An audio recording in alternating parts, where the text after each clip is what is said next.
আমি একটা নতুন জামা কিনে আনছি, সেইটা ওর সব থেকে আগে পরতে হবে।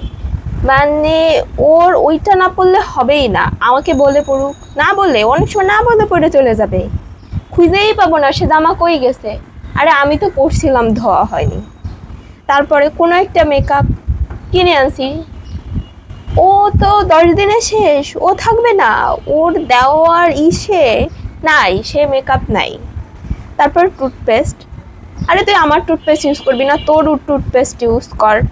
কিন্তু না, সে বান্দার ঘুরে ফিরে আমার টুথপেস্ট ইউজ করা লাগবে। তারপর হাঁটতেছে, ভালো কথা, হাঁটতেছে, হাঁটতে হাঁটতে গার সাথে একটা গুতা মেরে হাঁটা দিবে।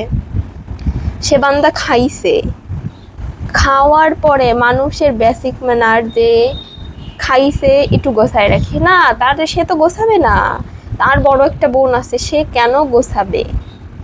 গোছাইতে হবে তো আমার। ঘুমানোর আগে আরে মশারি টানা, লাইট বন্ধ কর, মশারি টানা, লাইট বন্ধ কর। সে বান্দার তো রিলস দেখার ঠেলায় মশারি টানানোর কথা মনে থাকবে না। টানাচ্ছি টানাচ্ছি, আরে 10 মিনিট, মশারি টানানোর আগে সব ওর কাজ মনে পড়বে, দাঁত ব্রাশ করতে হবে, এই করতে হবে, ওই করতে হবে।